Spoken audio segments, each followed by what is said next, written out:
Yes, okay. तो heading आपके सामने है ना। और 1 मिनट के लगभग हमारा खराब हो गया, कोई बात नहीं, अब काम करेगा हमारा pen. Yes, okay. Collision theory, which one? Collision theory. Collision theory से रिलेटेड बैकग्राउंड नॉलेज थोड़ा सा मैं आपके साथ शेयर कर लूं। एक्टिवेशन एनर्जी के टॉपिक में हमने एक कॉन्सेप्ट डिस्कस किया था कि केमिकल रिएक्शन कब होती है, जब जो रिएक्टेंट मॉलिक्यूल है आपस में क्या करते हैं, बताना जरा, आपस में क्या करते हैं? रिएक्टेंट मॉलिक्यूल आपस में क्या करते हैं? कोलाइड। क्या करते हैं? कोलाइड। यही इस कोलिजन थ्योरी का मेन पॉइंट है। बात समझ में आई? कोलिजन थ्योरी आखिर हमें यह बताती है कि कोई भी रिएक्शन होती कैसे है। तो कोई भी रिएक्शन होने के लिए इसेंशियल कंडीशन क्या है? रिएक्टेंट मॉलिक्यूल मस्ट कोलाइड, और when reactant molecule they collide with each other then the chemical reaction occurs. Okay, तो इसी के बेस पे है ये हमारी collision theory of chemical reactions. ठीक है। अब कोलिजन थ्योरी ऑफ किन्होंने डेवलप की थी भाई? मैक्स ट्रॉट्स और विलियम लेविस ने किया था। कब? ये देख लो भाई, काफी टाइम हो गया इन चीजों को, मोर देन 100 ईयर्स। ठीक है। और कोलिजन थ्योरी काम क्या करती है? It provides a greater insight into energetic and mechanistic approach of a reaction. ठीक है। एक रिएक्शन का एनर्जेटिक्स हम समझ सकते हैं इससे, और एक रिएक्शन का जो मैकेनिस्टिक एस्पेक्ट है वो हम लोग कोलिजन थ्योरी के बेसिस पे समझ सकते हैं। ठीक है। कोलिजन थ्योरी किस पे बेस्ड है? जरा पढ़ना, जरा मेरे साथ पढ़ते रहो। Number 2, kinetic theory of gases. और ये थ्योरी आपको कहीं ना कहीं जानी पहचानी सी लग रही होगी, क्योंकि ये आप पढ़ चुके हो पिछले साल। Yes, kinetic theory of gases. ठीक है। तो कोलिजन थ्योरी किस पे, हाँ, किस पे डिपेंड है? काइनेटिक थ्योरी ऑफ गैसेस के जो पोस्टुलेट्स हैं वो यूज लिए गए हैं इसको डेवलप करने में। इसको डेवलप करने में ये पोस्टुलेट्स जो है काइनेटिक थ्योरी ऑफ गैसेस को यूज लिए गए। ठीक है। अब भाई ये जो 3 नंबर है ना, ये कोलिजन थ्योरी की जान है, ये कोलिजन थ्योरी का स्टार्टिंग है, ये टॉपिक को जस्टिफाई कर रहा है। क्या है ये? अकॉर्डिंग टू दिस थ्योरी, जरा पढ़ना इसको। Reactant molecules are assumed to be hard spheres. Yes, this is the point to memorize here. Collision theory कहती है कि जो आपके रिएक्टेंट मॉलिक्यूल हैं, they are hard spheres, okay, and reaction takes place when molecules collide with each other. Yes, there are 2 points to know, to be noted. These are the number 1 is the reactant molecules are assumed to be hard spheres, and the number 2 is a reaction takes place when molecules collide with each other. यानी कि molecules के बीच में collision होना जरूरी है, तभी reactant product में convert होगा. This is the essential condition for a reaction to occur. Okay, ये main point है भाई। तो जो third point है ये collision theory का main point है। ठीक है। अब चलते हैं आगे। collision theory में से पहले एक्टिवेशन एनर्जी का देखो नॉलेज डेवलप हो गया था। तो इन्होंने क्या किया? इन्होंने ये कहा कि केमिकल रिएक्शन के रेट को अफेक्ट करने वाले 2 फैक्टर हैं। एक तो इन्होंने ले लिया एक्टिवेशन एनर्जी, जो कि बात सही भी है, क्योंकि एक्टिवेशन एनर्जी ही ये डिसाइड, एक्टिवेशन एनर्जी यदि कम होगी तो number of molecule participating in the chemical reaction वो ज्यादा होंगे। एक्टिवेशन एनर्जी यदि हाई होगी तो जो fraction of molecule that is eligible और that has the activation energy वो क्या होगा? कम होगा। तो एक्टिवेशन एनर्जी का तो ठीक है कि एक्टिवेशन एनर्जी ज्यादा होगी तो रेट स्लो होगा, एक्टिवेशन एनर्जी कम होगी तो आपका रेट क्या होगा? फास्ट होगा, यानी कि केमिकल रिएक्शन फास्ट होगी। ठीक है। ओके, दूसरा इन्होंने लिया है कोलिजन फ्रीक्वेंसी। इनको खुद का भी तो कुछ देना था ना। ठीक है। तो इन्होंने क्या किया? कोलिजन फ्रीक्वेंसी लिया। कोलिजन फ्रीक्वेंसी देखो भाई, अब आपको समझ में आया नहीं होगा, कोलिजन फ्रीक्वेंसी ये फर्स्ट टाइम इंट्रोड्यूस हो रहा है। ठीक है। तो कोलिजन फ्रीक्वेंसी की डेफिनेशन लिखी है नंबर 5 में। नंबर 5 क्या है? कोलिजन मैं आपको वैसे ही बता देता हूं। मान लेते हैं हमारे पास एक यूनिट वॉल्यूम है, ये हमने एक यूनिट वॉल्यूम लिया, ये हमने एक यूनिट वॉल्यूम लिया, और ये हमारा वॉल्यूम है 1 सेंटीमीटर क्यूब। ठीक है।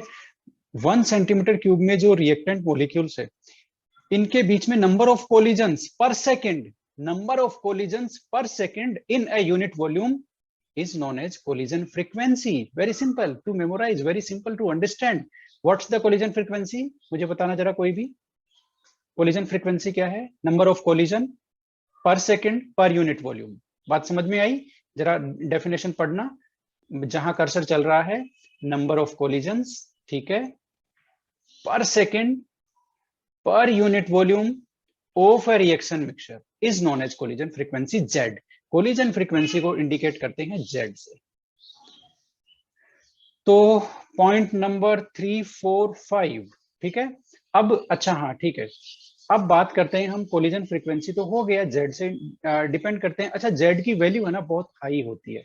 अब आप कहोगे सर कितनी हाई होती है बोल करके, तो गैसियस बाइमोलिकुलर रिएक्शन के लिए जेड की वैल्यू इतनी होती है। ये देखो भाई, आप इसको इमेजिन कर सकते हो क्या? 1 मोल का जो अमाउंट होता है ना, उसमें भी 10 टू पावर कितना आता है?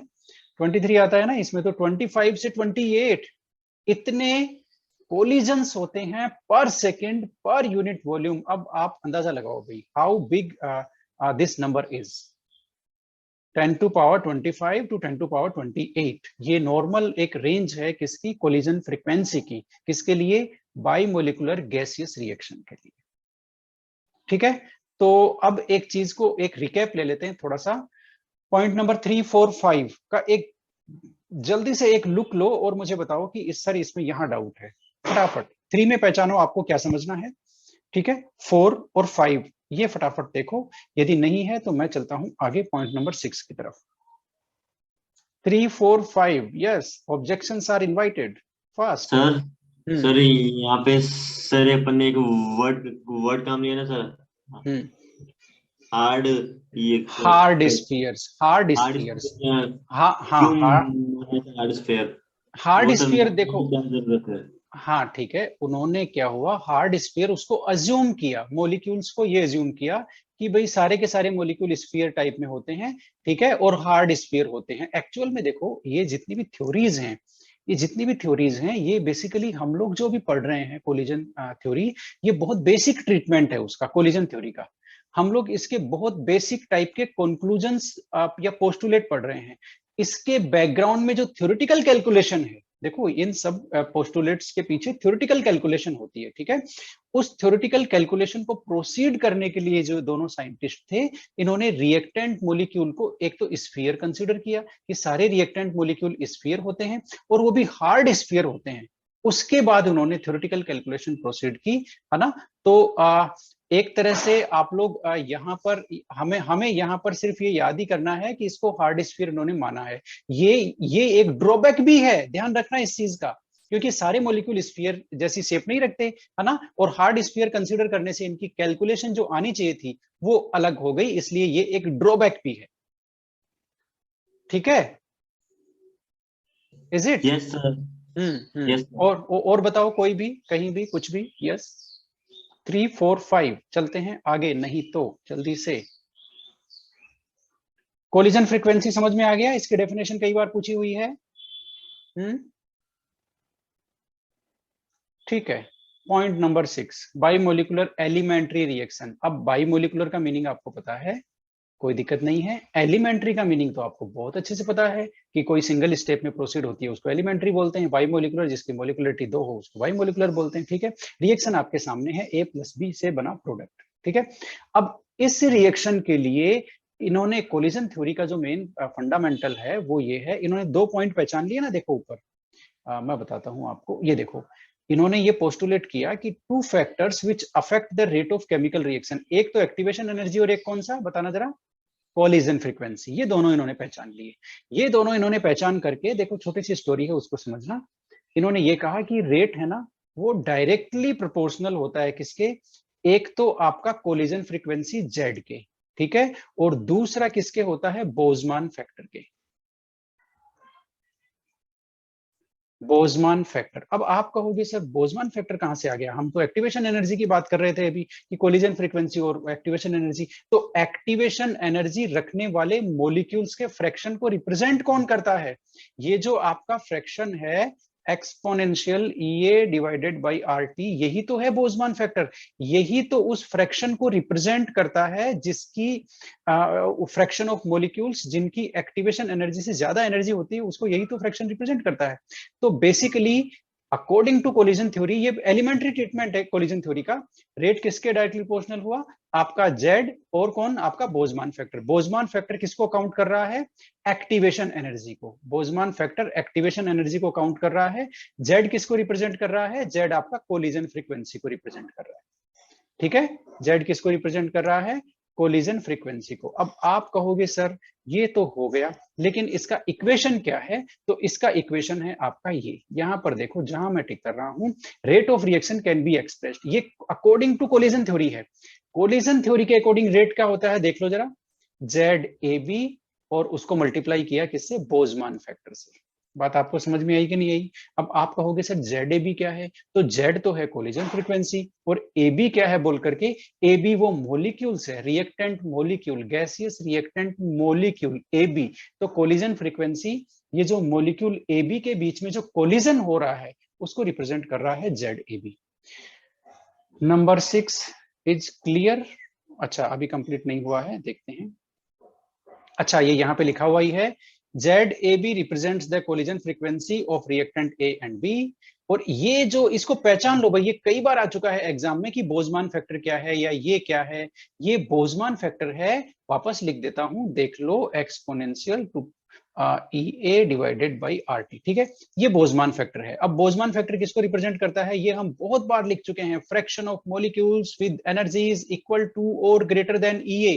जरा बताना, ये टर्म हम बहुत बार पढ़ चुके हैं, fraction of molecules with energies equal to और greater than EA, activation energy से ज्यादा या उसके इक्वल एनर्जी रखने वाले मॉलिक्यूल्स का फ्रैक्शन है, मींस यही fraction of molecule chemical reaction के लिए एलिजिबल।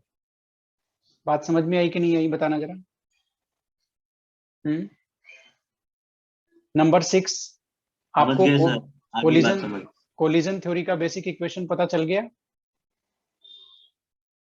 Yes sir. उसके डिफरेंट एलिमेंट्स पता चल गए?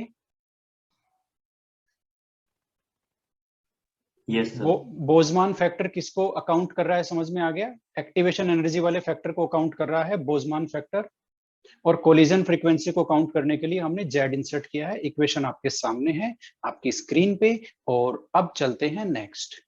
सर एक बात पूछनी थी सर, ये हाँ बोल्ट्जमान फैक्टर लिखते हुए सर आप सर यहाँ पे लिखते हैं ना सर -EA/RT, तो सर यहाँ पे माइनस नहीं, माइनस क्यों आता है माइनस बोल करके ये कैलकुलेशन का रिजल्ट है, और ये आरएनएस इक्वेशन का पार्ट है। आरएनएस ने जो अपनी, ये देखो ये कहां से आया बोल्ट्जमान फैक्टर? आरएनएस इक्वेशन से। तो आरएनएस ने अपनी जो इक्वेशन दी थी है ना, जो कैलकुलेशन करके, उसमें ये पार्ट है -EA/RT। बात समझ में आई कि नहीं आई? तो आरएनएस का इक्वेशन यही तो था, K is equal to A dot, ये देखो, तो ये उसकी बेसिक इक्वेशन है आरएनएस की। अब आरएनएस इक्वेशन का डेरिवेशन हमारी जो स्टडी है उससे कंसर्न नहीं है। सो इसको आपको यही याद रखना है कि ये एक्सपोनेंशियल है ना -EA/RT, ये हमारा कौन सा फैक्टर है? बोल्ट्जमान फैक्टर है। और इसका मीनिंग आपको एकदम क्लियर होना चाहिए, fraction of molecules having energy equal to और ग्रेटर देन एक्टिवेशन एनर्जी। ठीक है ना? जैसे हम लोग एक कट ऑफ लगा देते हैं ना कि 10th क्लास में जिसके 90 हैं उससे ऊपर वाले का ही क्लास 11 में एडमिशन होगा। तो फिर वो क्या हो गया?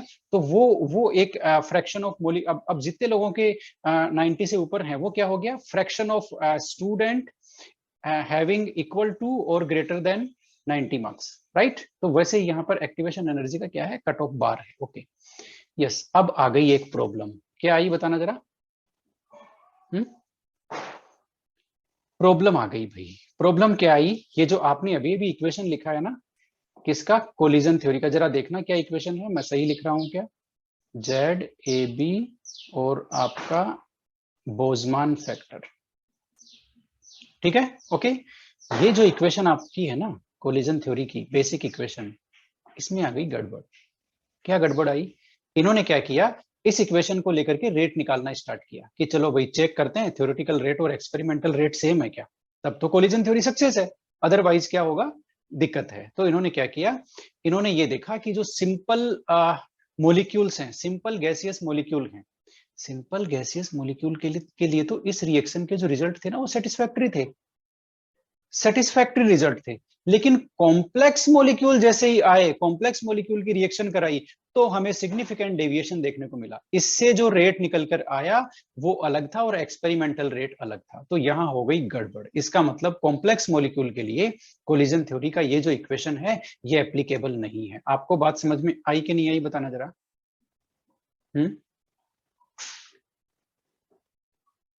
यस बता सर, दो आ जरा, गई। है ना? यानी कि सिंपल गैसियस मॉलिक्यूल है ना आपका, इसका स्ट्रक्चर सिंपल हो, जैसे H2 की और I2 की रिएक्शन है, अब ये रिएक्शन किसके बीच में है, सिंपल गैसियस मॉलिक्यूल, ऐसी रिएक्शंस के लिए तो इसके रिजल्ट सेटिस्फैक्टरी थे, आप ये कह सकते हो कि भी ठीक रिजल्ट आ रहे हैं। लेकिन जैसे ही कॉम्प्लेक्स स्ट्रक्चर ले लिया, कोई बहुत बड़ा मॉलिक्यूल ले लिया ऑर्गेनिक का, और वहां रिएक्शन हुई, अब वहां कोलिजन थ्योरी का कैलकुलेशन कुछ और बता रहा है, एक्सपेरिमेंटल रिजल्ट कुछ और बता रहा है, वहां आ गया डेविएशन, इसका मतलब कोलिजन थ्योरी वहां फेल हो गई, कॉम्प्लेक्स मॉलिक्यूल जैसे आया कोलिजन थ्योरी के रिजल्ट फेल, ये हो गई हमारे लिए दिक्कत। दिक्कत हो गई तो फिर इन्होंने इसका रीजन फाइंड किया, देखते हैं क्या रीजन है, कुछ कुछ तो लिखा है यहाँ पर। The reason could be that all collision do not lead to formation of product, this is highly important concept here. The reason could be that all collision do not lead to the formation of product. बाद में इनको पता चला कि जितने collision हो रहे हैं सारे प्रोडक्ट नहीं बना रहे, सारे प्रोडक्ट नहीं बना रहे, कोलिजन केवल एक फ्रैक्शन ऑफ प्रोडक्ट केवल एक फ्रैक्शन ऑफ कोलिजन से ही बनता है। मान लेते हैं मॉलिक्यूल के बीच में 100 कोलिजन हुए, ठीक है, 100 कोलिजन में जैसे मैं एक रफ आइडिया लूं कि 2 या 3 या 4 या 5 या 10 कोलिजन ही ऐसे होंगे जो प्रोडक्ट में कन्वर्ट होंगे, बाकी तो क्या होगा, मॉलिक्यूल टकराएंगे और बाउंस बैक हो जाएंगे, टकराएंगे बाउंस बैक हो जाएंगे। बात समझ में आई, कोलाइड करेंगे बाउंस बैक, कोलाइड करेंगे बाउंस बैक, इसका मतलब सारे कोलिजन प्रोडक्ट में कन्वर्ट नहीं हो रहे, ये इनको यहां पर पता चला।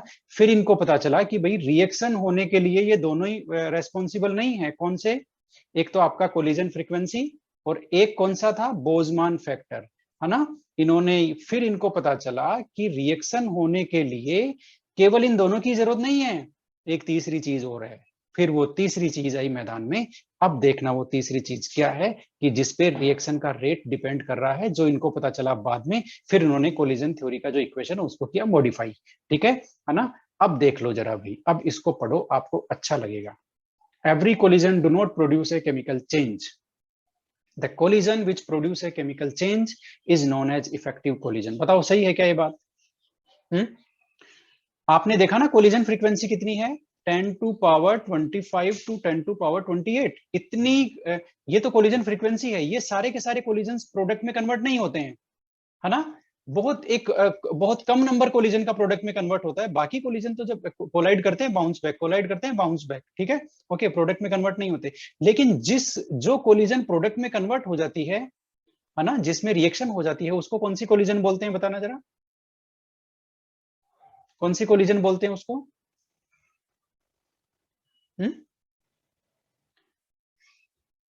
बताओ भाई, the collision which produce a chemical change. Effective बोलते हैं सर। इफेक्टिव, इफेक्टिव भाई, कोलिजन देखो, कोलिजन हो गई दो तरह की, ठीक है, कोलिजन दो तरह की हो गई, कैसे मैं बताता हूं।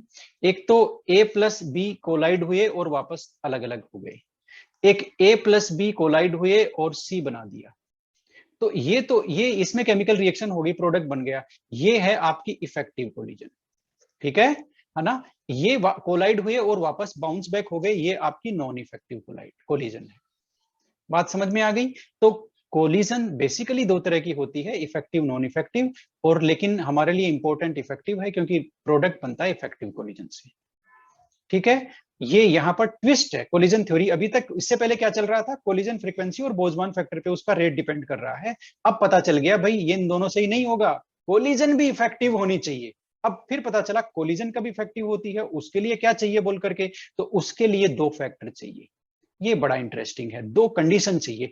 एक तो आपकी कंडीशन कौन सी है, जरा पढ़ना इसको, नंबर 1 को, जहां मैं क्लिक कर रहा हूं, एनर्जी फैक्टर, ये एनर्जी फैक्टर है।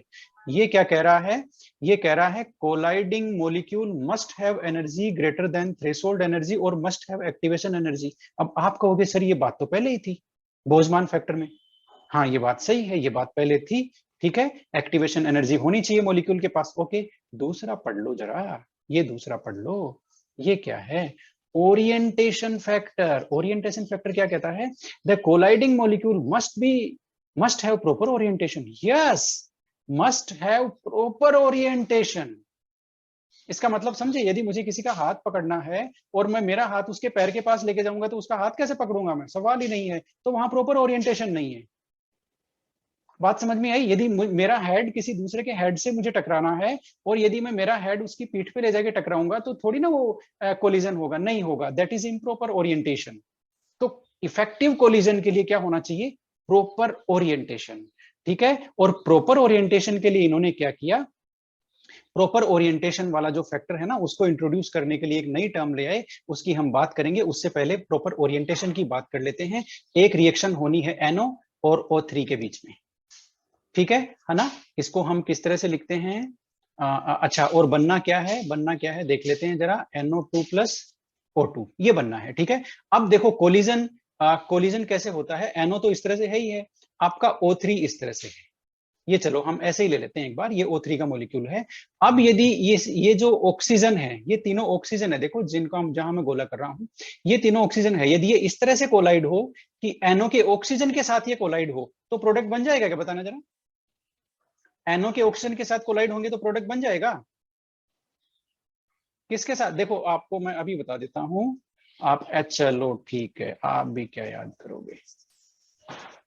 आप भी क्या याद करोगे? हम लेते हैं एग्जांपल दूसरा, रादर इजी, है ना। हमारे पास रिएक्शन है H2 प्लस I2 की। इसको एक बार हटा ही देते हैं। इसका तो मैं आपको वीडियो दिखाऊंगा, एक एनिमेशन दिखाऊंगा, ठीक है। ओके, इसको हटा देते हैं। आपके पास रिएक्शन है H2 प्लस I2। अब देखना भाई, है ना, आपको प्रॉपर ओरिएंटेशन का मतलब समझ में आएगा, ठीक है। ये रिएक्शन है, ठीक है। अब इस रिएक्शन में दो तरह की पॉसिबिलिटीज है। कैसे?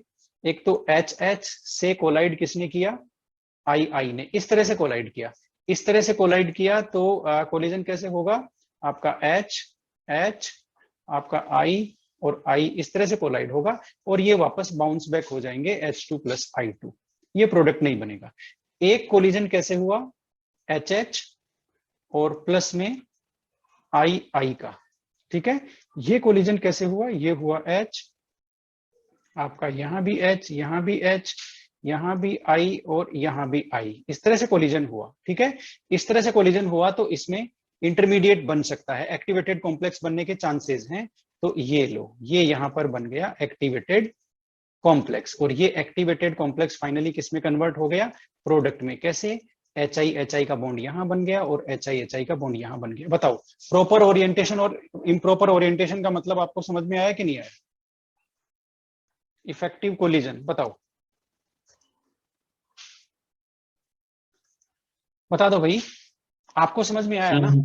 नहीं आया सर। मैं नो बताता सर, नहीं हूं, आया सर। कोई बात नहीं, कोई बात नहीं, मैं बताता हूं। जैसे हमने लिया ये मॉलिक्यूल, ये HH का है, और ये लिया एक मॉलिक्यूल, ये II का है। अब यदि इनके बीच में ऐसे इस तरह से कोलिजन हो, तो प्रोडक्ट बनेगा नहीं। ये वापस H2 और I2 का मॉलिक्यूल वापस बाउंस बैक हो जाएंगे, है ना। बाउंस बैक हो जाएंगे मतलब टकराएंगे और दूर दूर हो जाएंगे। लेकिन सेम कोलिजन यदि इस तरह से हो, पैटर्न में HH मॉलिक्यूल इस तरह से ओरिएंट हो रखा है, उसका ओरिएंटेशन इस तरह से है, और II का ओरिएंटेशन इस तरह से है। अब यदि ये अप्रोच करते हैं, तो इसमें बॉन्ड बनने के पूरे पूरे चांसेस हैं, और HI का एक मॉलिक्यूल बन जाएगा, और ये HI का एक मॉलिक्यूल बन जाएगा। अब बताओ समझ में आया कि नहीं आया? प्रॉपर ओरिएंटेशन, इम्प्रॉपर ओरिएंटेशन, बताओ।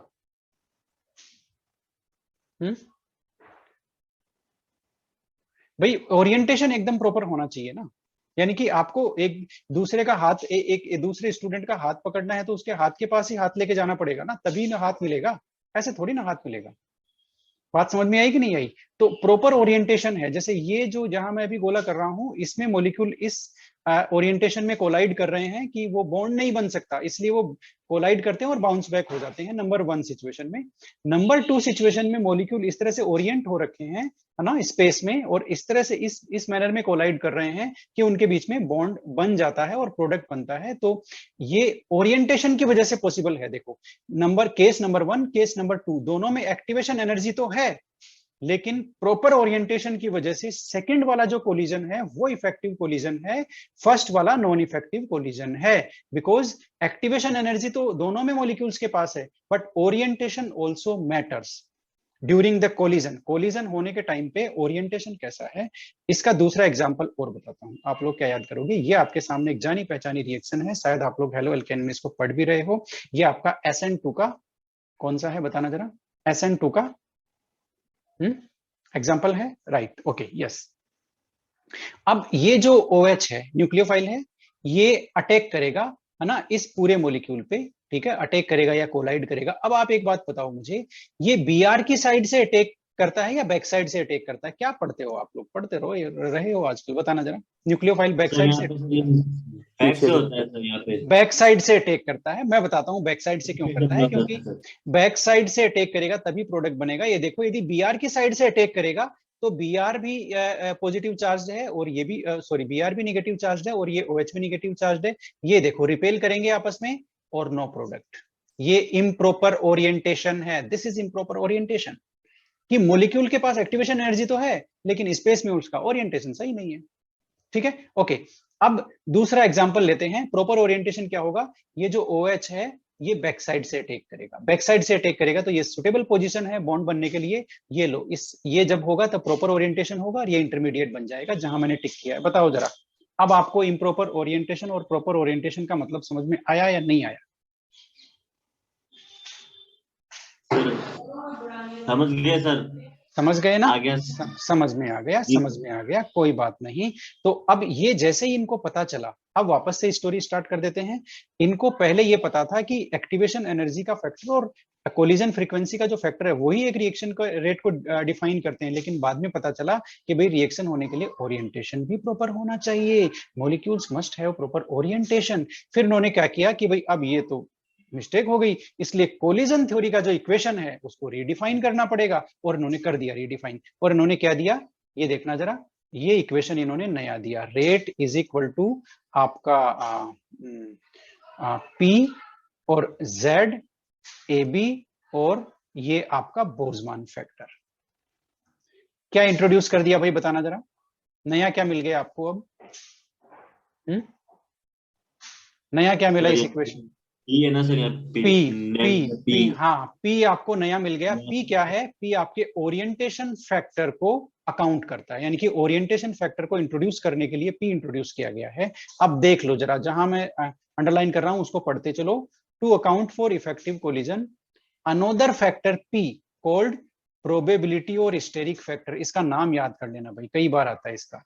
पी क्या है, पी क्या है, पी क्या है, पूरी दुनिया पूछती रहती है पी क्या है, कोलिजन थ्योरी में पी क्या है। ये प्रोबेबिलिटी और स्टेरिक फैक्टर है, ठीक है ना?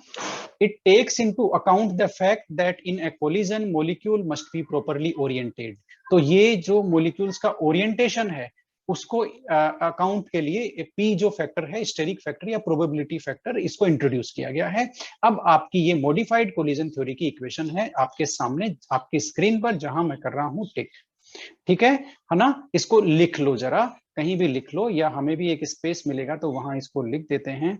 यस, तो इसको यहीं लिख देते हैं। आप लोग भी क्या याद करोगे, ये लो यहां लिख देते हैं इसको, है ना?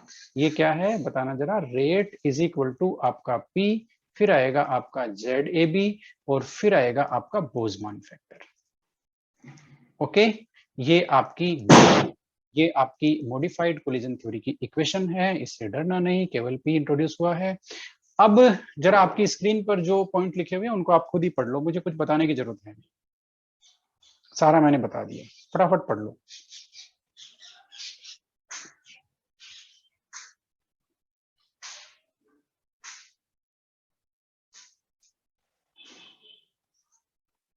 हो गया जहां मैं टिक कर रहा हूं अभी?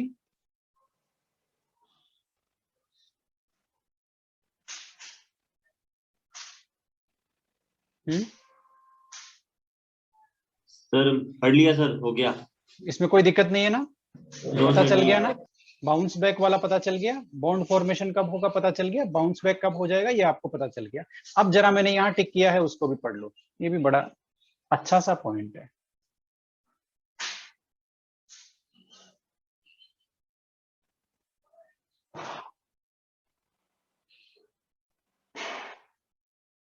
हो गया?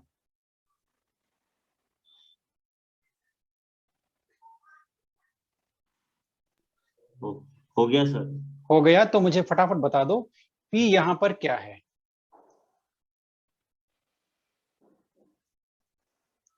स्टेरिक और प्रोबेबिलिटी फैक्टर। ठीक है, जेड क्या है? सर यहाँ पे जेड सर कोलिजन फ्रीक्वेंसी। और ये आपका ये क्या है? Exponential term sir Boltzmann factor. और बोल्ट्जमान फैक्टर क्या बताता है, ये किसको काउंट करता है? सर ये शायद करता है fraction of molecules having energy equal to और ग्रेटर देन एक्टिवेशन एनर्जी। बहुत सिंपल है, ठीक है। और कोलिजन फ्रीक्वेंसी क्या बताती है? कोलिजन फ्रीक्वेंसी को भी बताती है। पी किसको बताता है? स्टेरिक फैक्टर को बताता है। अब लास्ट में इसका ये ड्रॉबैक है, ये देख लो जरा, ये ड्रॉबैक है इसका। क्या है ड्रॉबैक? ड्रॉबैक में आपको क्या लिखना है भाई? वही बात लिखनी है जो आपने सीखी है। क्या कि एक तो ये एटम्स को हार्ड स्फीयर कंसीडर करता है and it ignores their structural aspect. इसने सबको एक हार्ड स्फीयर ले लिया कि सारे स्फीयर हैं, स्ट्रक्चरल एस्पेक्ट को इग्नोर कर रहा है। इसीलिए इसके जो रिजल्ट हैं वो उससे बहुत ज्यादा मैच नहीं होते, स्पेशली कॉम्प्लेक्स मॉलिक्यूल के लिए। कॉम्प्लेक्स मॉलिक्यूल के लिए स्पेशली मैच नहीं होते हैं, ठीक है। तो ये इसका ड्रॉबैक है। इसी के